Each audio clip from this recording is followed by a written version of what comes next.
环球大战线深入世界最前线，全球各地的观众朋友，大家好，我是叶思敏。今天节目一开始，我们先欢迎我们的嘉宾到场，国际情势专家赖岳谦老师。主持人好，观众朋友大家好。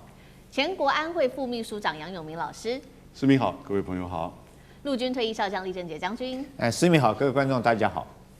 好，观众朋友，今天节目一开始先记得帮我们的影片按下赞，并且呢，记得了今天持续要在留言区写下热推2个字，或者是帮我们按下热推键，也可以留言告诉我们你在哪一个城市收看的。那希望得到我回复的话，留一下思敏我在哪一个城市收看，我也会亲自的来做网友的回复。今天节目一开始，我们来关心到的是，在此刻美军的机炮狂扫伊朗的油轮，但是川普不是才说双方已经要和谈了吗？还有这个14点的备忘录，现在说是不是会谈崩了呢？纳坦雅胡看到这个美伊现在战事好像有要往比较平稳的路线去发展了，于是急着见川普要阻止美伊停战，能够有效达成他的目的吗？另外就是荷姆兹海峡现在要正式进入伊朗的新规定的时代了。今天就这些议题，我们会一起来做关心。好，中东战火，大家说，是不是有可能画下句点呢？还是只是换一种打法，变成是更危险的，一边谈一边来打？今天节目我们特别来做一下解读，因为呢，川普大肆的宣告说，伊朗已经快要同意达成协议了。难道现在大家在看和平协议的曙光出现了吗？这一次呢，其实美伊谈判一共是谈成就这个和谈的一些细节，特别有提到几点重要事项。是说这个是14点的备忘录当中，美国说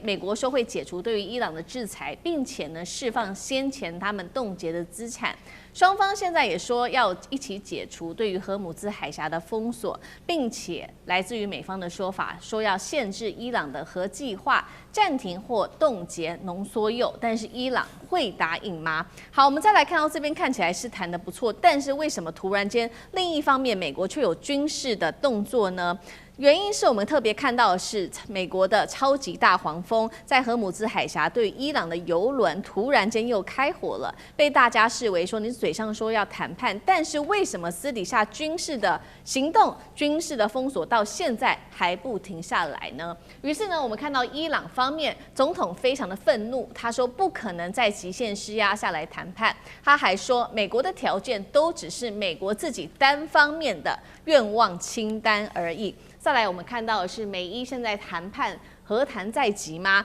纳坦雅胡可是着急得很，因为呢，根据了解，他事前并不知道美国是否准备要跟伊朗达成了这一场协议，于是他赶紧找川普团队来会商，怕华府会偷偷的停战，那他就会无法接受。因为对于以色列来说，伊朗的政权只要没垮，核能力没有被彻底摧毁的话，这一场战争对于以色列来说就不算是成功了。节目一开始特别请教赖老师怎么看的？川普放话，如果伊朗不接受14点的中战备忘录，美军就可能重新发动大规模的空袭。那么，川普的施压真的能逼伊朗低头吗？还是有可能让中东陷入更大的战火当中？赖老师，我觉得陷入更大的战火的可能性是越来越低了因为伊朗的有价值的军事目标，事实上是炸无可炸也就是说，伊朗可以炸的军事目标，如果按照川普所说的，他们已经炸了1万多个，那至少有2000多处的军事基地都被炸毁了。那这个是这个在表面上的军事基地，但是美国所无法摧毁的，就是它放在山洞里面的这些导弹的导弹库，还有导弹的基地，还有无人机的无人机库跟基地等，这些是美国没有办法用轰炸的方法可以炸毁的。那换言之，也就是说，美国要炸军事目标，它本身已经没有目标可炸。但是伊朗如果要炸美国的军事目标，还是有目标可炸。因为美国在海湾地区的军事基地都还在，那一些军事的物资、设备、装备、设施都还在。那伊朗并没有完全炸毁，所以美国如果要炸伊朗的军事目标，真的是炸无可炸，那想炸的炸不到，然后已经被摧毁了，再炸就没意义了，那就是一个象征性的意思了，那就是浪费子弹而已，浪费昂贵的炮弹而已。但是伊朗的反击会让美国受不了，这已经是形成了一个很大的反差。好，那如果说要把这个军事目标往外扩大，那就是以基础设施为主了。那主要的就是桥梁，就是发电站，淡水净化厂是不敢造的，因为第一个，伊朗它并不完全依赖淡水净化厂，它80%左右是一般的水库啊，我们的自来水厂就可以。那也就是说，淡水净化厂对伊朗来讲依赖度并没那么高。可是问题是，如果美国去炸伊朗的这个基础设施，包括发电站、包括桥梁等等，那伊朗对于海湾国家的基础设施的反击，那力道是美国所承受不了，也是不管是以色列或者海湾国家所承受不了。所以，如果再用这种威胁要炸的这种方式，我觉得它的效果是很低的了。这是我个人认为战火在扩大的可能性不高了。是。第二个，这个威胁的效果不高。然后有没有可能达成协议啊？并不能排除。为什么？因为目前来看的话，双方是越来越有共识了，越来越接近协议了。那您看到了，也就是所谓的用解除封锁赫尔木兹海峡来交换停火，目前看起来已经快要成型了。换言之，也就是说，如果要伊朗完全解除封锁，那美国就必须要完全停火，而且美国也不能对伊朗有任何封锁。这个部分已经看起来共识是越来越接近的。那最关键的是在于浓缩铀的问题。可是浓缩铀，伊朗不可能达成美国所要的，是因为川普要浓缩铀交给他，那这个不可能，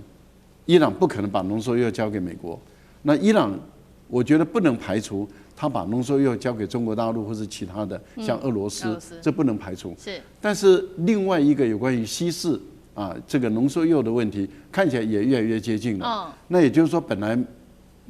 美国是要求20年，伊朗是5年或10年，现在往10年或是15年的方向来推。那这一点如果能达成协议的话，那接着就是浓缩铀的稀释问题。我倒觉得这次伊朗的外长到中国大陆来访问的时候，他特别谈到中国的态度很明白，不能发展核武，这是底线。那我想在这个部分中，伊朗也承诺了。那因此浓缩铀的问题的解决也不是没有解方，所以达成框架协议的可能性已经存在了。好，所以几个美伊和谈这个之前争议比较大的点哦，现在好像稍稍都有望可以达成一些的共识，不管是有关于荷姆兹海峡的解封，或者是有关于这个浓缩铀的问题。那同样的问题，杨老师又怎么看？另外就是有没有可能本来已经快要达成一定的这个和平谈判，但是因为我们刚刚不是看到吗？这个纳坦雅胡突然间又跑去找川普的团队，是不是要阻止这样子的一个和平的共识达成？那有没有可能再一次的把美国拖进这一场战争当中？杨老师又怎么看？这个14点终战备忘录，他们就是一页。1 page 的 MOU， 而且14点，那这个其实很符合川普的商业谈判技巧。可是呢，又有一些点、一些项目让你觉得非常具有吸引力，难以拒绝。如果你要全接受，它会是个投降书吗？还是说这里面有一些点它变成一个橄榄枝？伊朗现在正在看。我看，据说媒体讲 ，CNN 讲，伊朗大概要在5月8号的时候会有答复，这是川普在5月6号所提出来的。那里面有一些硬性的要求哈，我们来检视一下。第一个，他针对浓缩铀，他说12到15年你不可以发展。那本来美国是要求20年，伊朗是说5年。对。然后呢，浓度他都没有讲。对。现在的你把它运出来给美国或到第三国，所以有第三国选项。对。然后呢，你必须要接受联合国闪电式的检查。这个其实如果真的运出来，就运出来了。所以这一点哈，我觉得伊朗对它是有吸引力。但是呢，没有谈到的东西啊？那你接下来可以发展多少比例的浓缩铀？伊朗曾经说，至少你要让我发展3.6%，那当然就是用在核电的。那第二个就是美国愿意整个解除数百亿美元的制裁，同时解除对能源的封锁，这就是对港口的这个封锁解除了。而且大家就宣布终战，然后呢，我们进入到30天的，就是说协商的窗口到西部的这个部分。那如果你跳过这一次1页的 MOU 啊，你等于就要面对我全面性的攻击。那这个时候内塔尼亚胡就看到这个14点呢 MOU，因为很快嘛，因为只有1页嘛，你一下子看过去，发觉不够，我要加码，所以他还要安全加码，因为他说不行，他要完全承诺不可以发展核子武器，要把相关的核子设施完全摧毁，因为在14里面没有提到这一个项目。我个人认为哦，川普的14点中战备忘录没有提到核子设施或核武。根本上，美国的情报已经知道，伊朗在这个方面其实已经被美国炸得差不多了。而且伊朗这方面一直以来他没有真的想去做，而且同时，如果你控制它的浓缩铀有联合国的检查，又有第三国的运出的话，其实大概他走核武这条路，大概就可能不容易了。那可是以色列在这边的加码提到这一点，看起来好像是为以色列安全在着想，他其实是在搅局。这根本就是搅局，因为这个逻辑就很清楚嘛。可是以色列说啊，那我的安全是因为我们当初打他是说他可能很快的会用核武攻打以色列，你看这种话就随便他们2个人讲，对不对？那现在内塔尼亚胡要加码，那变成搅局的情况之下呢，伊朗会可能觉得，美国提的14点里面其实是漏洞百出，那会有很多不确定的地方，那是不是伊朗的就愿意承诺，因为他都没有提到赫尔姆兹海峡的封锁的开放，他把它当作这是想当然尔。那事实上，伊朗也开始这么做，只不过是伊朗有它的管理制度。所以这14点的中战备忘录另外我也觉得可能就是在川普前往北京之前。川习会之前，先要把伊朗再搞定一下，不然我跑到那边要去跟习近平去要求，那我这个大国的面子就摆不下来，而且我就变成中美共治、中美共管，然后呢，中美共同协调伊朗问题的处理。可是我觉得伊朗可能现在短期内不会这么明确的回应，他就让你川习会去讨论，因为他觉得中国会比较站在公平的角度来看这个问题。对，离这个川习会的日子其实已经越来越近了。5月14、15号，也就是下个礼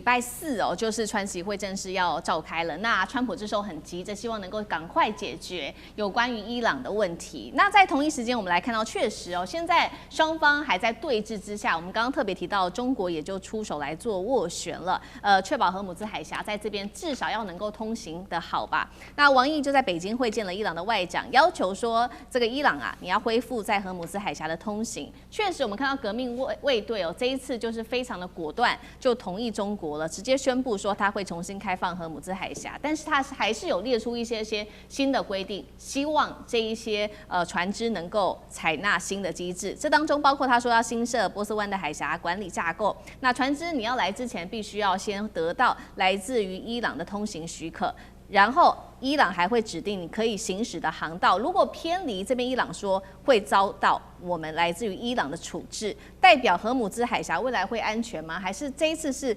因为中国所以才可以让伊朗这套荷姆兹海峡的新制成功吗？那厉将军又怎么看？美国这一次的这个自由航行的计划可以说赢了一场战斗，但是输了整个大战略地缘战略都整个输掉。为什么我说他赢了一场战斗？你看他用 F-18战机对这个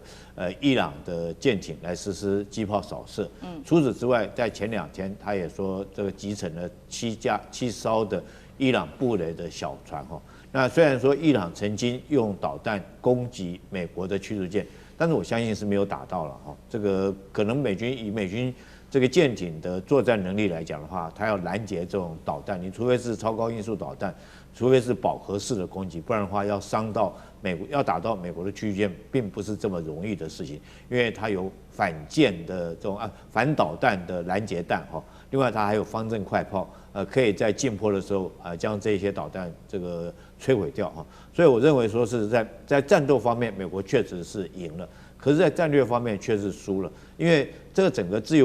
由航行的计划，总共实施不到这个36个小时，川普自己就喊停，代表他做不到嘛？为什么他做不到？因为所有船东都不信任你讲的那些话，你讲那些话，你到底是要护航还是不护航？你只是用战斗机可是我们船经过，毕竟在水面上面，你必须有军舰来护航。那你如果说我真的过去，那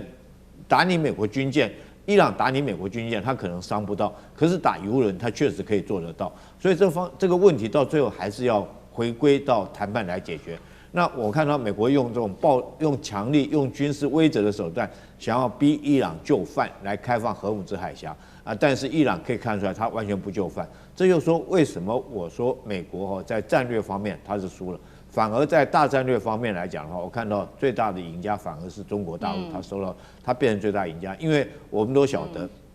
这个伊朗的外长阿拉吉他这个他整个出访的行动先到巴基斯坦。后来又到阿曼，最后到俄罗斯，然后现在到了中国，跟王毅见了面。那谈了什么？我想说，一定是有关荷姆兹海峡开放，还有浓缩铀处理的问题。那中国立场态度一直是很明确，就是说他不赞成，他也不希望说这个伊朗这个国家发展浓缩铀，发展成核武。那全世界又多一个核武国家，那对全世界来讲都不是一个好的消息。那有关荷姆兹海峡开放，我觉得中国一开始的立场讲的就很清楚，不管是美国或者伊朗都不应该封锁荷姆兹海峡，它毕竟是公海，毕竟是关系到全世界的一个能源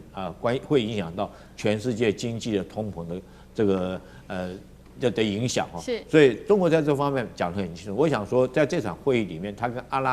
王毅跟阿拉吉见面，大概把中国态度表明得很清楚。但是我相信中国可能也会给伊朗一些安全的保障。怎么讲呢？因为伊朗现在最担心就是说，我都答应你了，我减少浓缩铀，那谁给我一个国家安全的保证？美国我不信任了，俄罗斯对不对？讲话我也不敢相信，他现在毕竟自己还面临跟俄乌战争，那是不是中国在这方面有给伊朗一些，就是说你浓缩铀减少或者是开放荷姆兹海峡，那我可以让美国答应某一些条件，那答应什么条件，就等下礼拜川习会的时候，我想说习近平一定会就这个问题跟川普提出，你应该要给伊朗什么样的保证，人家才会怎么样。我觉得这是这个折冲协调最好的一个结果。好，谢谢李将军。那我们休息一下，马上回来。地缘政治、美中之争、战略价值、强权崛起、小国生存，现在与未来洞悉事件走向，掌握世界脉动，全球观点尽在环球大战线。